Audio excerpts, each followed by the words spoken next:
Hello, and welcome to today's episode of The Memory Keeper.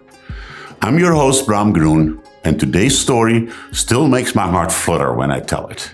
Join Bram on an exciting journey, sharing travel stories that celebrate the power of memory. Through these stories, Bram raises awareness and support for both patients and caregivers, fighting Alzheimer's in honor of his wife, Sherry, who now resides in memory care. Without further ado, here's today's episode of The Memory Keeper.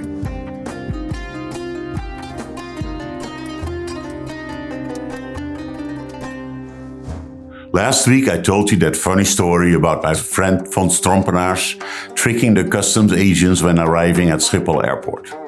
But sometimes you can't leave that airport fast enough. This story is about my trip to Iran at the time of the revolution in 1988. This one is what they call a doozy. Let's call this story May Permanence Prevail.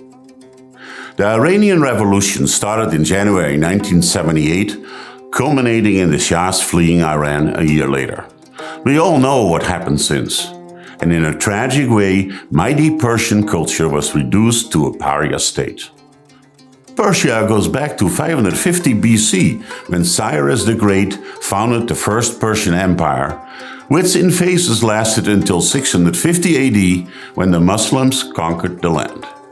Since, the Persian-Iranian territory has been part of several other empires or kingdoms, but the upshot is that the Persian culture itself always stood fast until today. A strong, patriotic, and proud people. The Iranian of today still radiates that in both its diaspora and residents.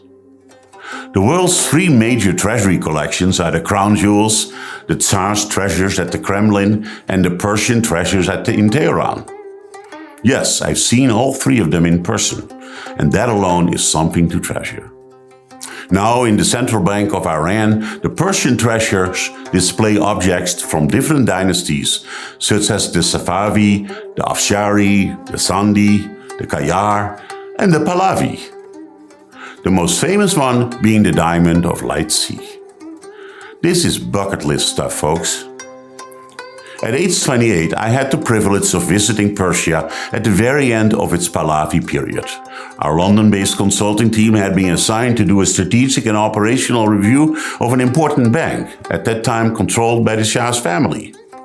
The objective was, according to the bank's president at the time, to present the Shah his 65th birthday present in the form of a strategic plan, making this institution potentially the largest Iranian bank. Well, it was early fall 1978 and our consulting team of 5 had spent 3 weeks working on this assignment when we were told to stay at the hotel and only travel in the bank's private limousine.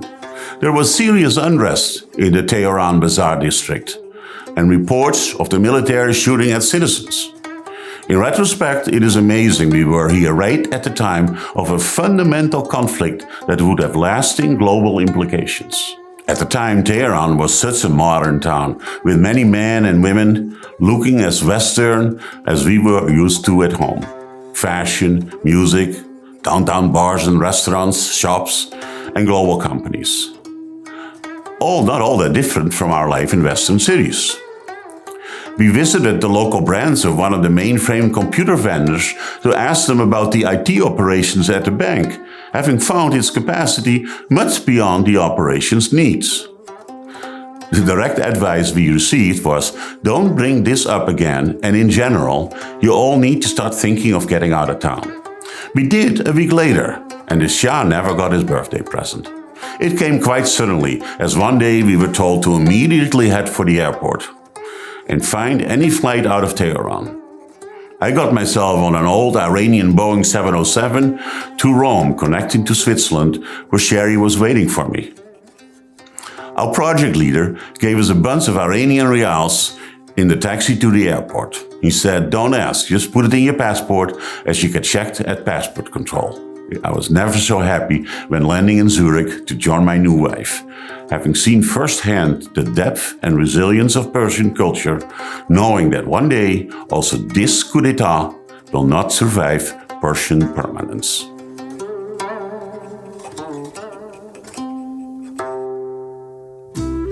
I hope you enjoyed today's story. Reliving it with you was almost a little too much for me. For next week's episode, I'd like to stay in that region of the world and take you to Egypt on our wonderful journey into the history of the pharaohs and the pyramids. There too, we had some hairy moments, but it all ended up in us getting into one of those silly laughs you can't quite stop while knowing you really shouldn't laugh at all.